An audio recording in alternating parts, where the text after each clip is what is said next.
नमस्कार, मैं डॉक्टर शरद कुमार पंडित, आपको होमियो इनसाइड में स्वागत है। देखिए, मेरा पिछला जो वीडियो था वेरिकोसिल में, उसमें बहुत सारे कमेंटेटर्स ने कमेंट किए थे कि सर, ये जो अल्ट्रासाउंड में आता है ग्रेड 1, ग्रेड 2, ग्रेड 3, ग्रेड 4, ये है क्या, और इससे होम्योपैथी के साथ रिलेटेड करके कितना हद तक इसको सर्जरी को टाला जा सकता है, या तो फिर सर्जरी ही एकमात्र उपाय है, तो क्या किया जाए। तो बहुत सारा क्वेश्चन मेरा था, आज उसी के ऊपर में वीडियो बनाएंगे कि अगर ऐसा है तो होम्योपैथी आपको कितना हद तक मदद कर सकता है, और ग्रेड एक्चुअली है क्या, इसके बारे में पूरा चर्चा करेंगे। देख लीजिए, उससे पहले हम बोल लेते हैं 3 फर्स्ट फैक्ट है क्या। देखिए, फैक्ट नंबर 1, देखिए अगर ग्रेड 1 और 2 है तो ये क्या महसूस कराता है कि ये बिना ही आपको कोई लक्षण नहीं है फिर भी आपके साथ रह जाता है और होम्योपैथी में बिल्कुल ठीक हो जाता है।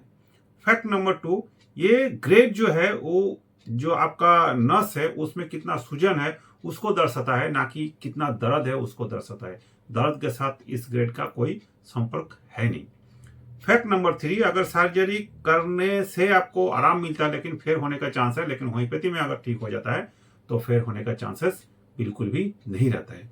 चलिए शुरू करते हैं कि ग्रेड है क्या। एक्चुअली जो अल्ट्रासाउंड होता है, डॉक्टर लोग करवा देते हैं, हम लोग भी करवाते हैं, तो उसमें पता चलता है कि आपको जो वेरिकोसिल है उसमें ग्रेड कितना ग्रेड में है या कितना स्टेज में है। तो देखिए, एक्चुअली फर्स्ट ग्रेड जो होता है उसमें होता क्या है कि ये आपका जो सूजन है, जो नस का सूजन है, वो बाहर से आपको दिखाई पड़ेगा नहीं, एकमात्र अल्ट्रासाउंड से ही पता चलता है कि ग्रेड 1 है। ग्रेड 2 क्या है, देखिए इसमें भी आपको बाहर से पता नहीं चलेगा। जब आप थोड़ा सा खड़ा होंगे तो आपको महसूस होगा कि हाँ, कुछ तो प्रॉब्लम है, लेकिन बाहर से कुछ दिखेगा नहीं। इसमें भी वही अल्ट्रासाउंड से ही पता चलता है। लेकिन अगर आपको ग्रेड 3 है तो फिर आपको बाहर से ही दिख जाएगा और आपको बहुत ज्यादा दर्द भी होगा, ये महसूस होगा। बाहर से भी देखने में क्या होगा, बैग ऑफ वार्म बोलता है कि इतना बड़ा थैली जैसा हो जाएगा, थैली का अंदर में कुछ है ऐसा आपको महसूस होगा, वार्म जैसा महसूस होगा। लेकिन सबसे अच्छा बात यह है कि अगर ग्रेड 1 और 2 है तो होम्योपैथी में 90 से 95% तक क्योर हो जाता है। और अगर ग्रेड 3 या 4 है, अगर दवा देख के पता चलता है कि दर्द घट रहा है, तो फिर चांसेस है कि आप ठीक हो जाइएगा। तो क्या मेडिसिन देना चाहिए और क्या कॉम्बिनेशन लेना चाहिए और किस स्थिति में आपको ऑपरेशन भी करना चाहिए, बोल रहे हैं। आप थोड़ा धैर्य रख के सुनिए ताकि आपको पूरा ही जानकारी मिल जाए। देखिए, अब मेडिसिन में आते हैं कि कौन ग्रेड में आपको कौन कौन मेडिसिन लेना चाहिए। नॉर्मली थोड़ा सा आपको ऐसे महसूस हुआ और डॉक्टर के पास गए, दर्द हो रहा था या कुछ हुआ था, तो ग्रेड 1 पता चला कि आया है, तो अगर उसमें फर्स्ट स्टेज है तो क्या लेना चाहिए। देखिए, अगर थोड़ा सा भी हल्का ग्रेड 1 आया है और हल्का भारीपन है तो फेरामफॉस एक मेडिसिन है जिसका पावर आप 6x ले सकते हैं, बायोकेमिक में है। इसको 4 गोली करके समूचा दिन में 3 बार, खाना खाने से आधा घंटा पहले या बाद में ले सकते हैं। इसको 1-1.5 महीना तक चल सकता है। लेकिन अगर आपको ग्रेड 2 है तो क्या कीजिएगा। देखिए, अगर आपको ऐसा महसूस हो कि आपका जो नर्स है वो थोड़ा फूल गया है, नस जो फूल गया है, थोड़ा सा हाथ देने से या टच करने से दर्द महसूस हो रहा है, तो ग्रेड 2 में इस स्थिति में हेमामेलिस 200 आपके लिए बहुत अच्छा मेडिसिन है। इसको भी आप 1 चम्मच पानी में 3 बूंद सुबह शाम करके 7 दिन तक लीजिए। उसके बाद थोड़ा गैप दीजिए, उसके बाद से फिर शुरू होगा हायर पोटेंसी में, या दूसरा भी मेडिसिन लग सकता है। लेकिन अगर आपका ग्रेड 3 हो जाए तो क्या होगा। देखिए, ग्रेड 3 में आपको क्या बोले थे कि बाहर से ही पता चलता है कि आपको सूजन है या वार्म, जो थैली बैग जो होता है, वार्म वाला बैग, ऐसे अगर महसूस है और थोड़ा सा भारीपन भी है, सामने की तरफ झुके रहने का आपको महसूस होता है कि झुके से अच्छा रहेगा, खींचा महसूस होगा, तो फिर आपको ऑरामेट 30 लेना चाहिए। अगर उससे दर्द और सूजन थोड़ा सा घट रहा है तो फिर आपके लिए बहुत अच्छा है। इसको भी वही 1 चम्मच पानी में 3 बूंद करके सुबह दोपहर शाम खाना खाने से आधा घंटा पहले या खाली पेट लेना चाहिए। अब सवाल वही है कि किस टाइम आपको सर्जरी कराने का जरूरत पड़ सकता है, बड़ा सवाल है। क्योंकि डॉक्टर के पास जाते हैं तो आपको तुरंत बोलता है कि इसको बिना सर्जरी के तो ठीक होगा नहीं, और हम लोग जो होम्योपैथी डॉक्टर हैं तो बोल देते हैं कि सर्जरी का कराने का कोई जरूरत नहीं है, ऐसे ही आप ठीक हो जाएगा। लेकिन कोई तो स्थिति होगा जो आपको ऐसा मालूम होना चाहिए कि मेरा ये स्थिति है तो हमको सर्जरी में जाना चाहिए। ये बड़ा जानकारी लेना बहुत जरूरी है। देखिए, मान लीजिए कि आपको फोटो हो गया है, अल्ट्रासाउंड हो गया है, डॉक्टर ने बोल दिया है कि आपको अब सर्जरी में जाना चाहिए, नहीं तो ठीक नहीं होता है।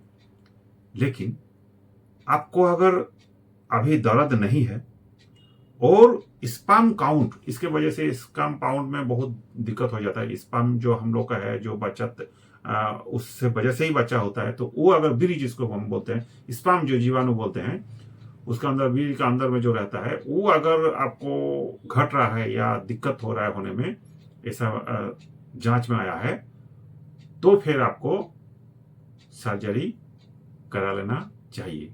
किस वक्त? अगर आपको स्पर्म काउंट में या बच्चा होने में दिक्कत हो रहा है, अगर बच्चा नहीं हो रहा है और उसके कारण आपको ऐसा महसूस टेस्ट में आया है कि आपको स्पर्म घट रहा है या बहुत ज्यादा कम है जितना होना चाहिए, और उसका भी कारण ये वेरिकोसिल है, और उसके साथ अगर बहुत ज्यादा आपको दर्द है, तो फिर आपको ऑपरेशन कर लेना चाहिए। कब नहीं करना चाहिए? अगर आपको बच्चा होने में कोई दिक्कत नहीं है, स्पर्म काउंट आपका सफिशिएंट है, कोई दिक्कत नहीं है, और दर्द जो है वो बर्दाश्त में है, दवा खाने से थोड़ा सुधार हो रहा है, घट रहा है, तो फिर आपको ऑपरेशन करने का कोई जरूरत नहीं है। अब जैसे कि हम आपको बोले थे कि इन तीनों दवा, कोई बोलते हैं सर तीनों दवा ले लें, उसी के बारे में बताएंगे। कॉम्बिनेशन करके लेना बहुत ज्यादा जरूरी हो जाएगा। इस केस में क्या क्या लेना चाहिए वो भी बता देते हैं। उससे पहले आप कमेंट में लिखिए कि आपको क्या दिक्कत है, कौन कौन मेडिसिन खाए हैं या कौन ग्रेड में है, तो फिर आपको हम कुछ सुझाव दे सकते हैं, या हमसे जो भी बन पड़ेगा आपके लिए हम करेंगे। देखिए, आपको दवा जो हम तीनों बताएं, एक बताएं फेरामफोस, एक बताएं हेमामेलिस, एक बताएं ओरामेट। देखिए, ओरामेट और हेमामेलिस डायनेमिक मेडिसिन है, इसको दो को एक साथ कभी भी नहीं लीजिएगा। तो आपको करना क्या चाहिए? मान लीजिए आपको ग्रेड 2 है और हेमामेलिस का सिम्टम आया है, तो उस स्थिति में आप क्या कर सकते हैं कि हेमामेलिस को 201 चम्मच पानी में 3 बूंद करके सुबह शाम 7 दिन लीजिए। बाकी हम क्या बोले, बीच में गैप देना चाहिए।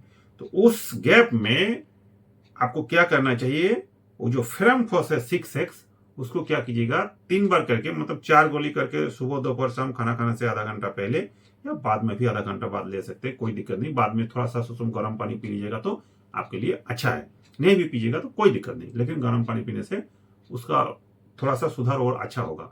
तो ये आपको 15 दिन तक ले लेना है, 7 दिन तक हेमामालिस लेना है। या तो फिर मान लीजिए ग्रेड 3 में है और ओरामेट का सिम्टम आया है, उसका माइंड सिम्टम भी बहुत है, तो उसको अगर लेना है तो फिर क्या कीजिएगा, 3 बार लेना है इसको। देखिए 30 पोटेंसी में लेते हैं, ग्रेड 3 है तो इसको 3 बार लेना है, खाना खाने से आधा घंटा पहले लेना है, और 1 चम्मच पानी में 3 बूंद लेना है। तो इसको 7 दिन तक लेना है। फिर गैप जितना बढ़ेगा, फिर फेरामफोस 6x को 4 गोली करके खाना खाने से आधा घंटा पहले ही ले लीजिए, कोई दिक्कत नहीं। इसको 15 दिन या 1 महीना तक खींच सकते हैं, कोई दिक्कत नहीं है। लेकिन जब सुधार हो तो फिर उसको गैप करके फिर पावर पोटेंसी को बढ़ाना चाहिए। तो आज इतना ही। अच्छा लगा है तो कमेंट कीजिए, लाइक कीजिए, शेयर कीजिए, और नया है तो सब्सक्राइब करके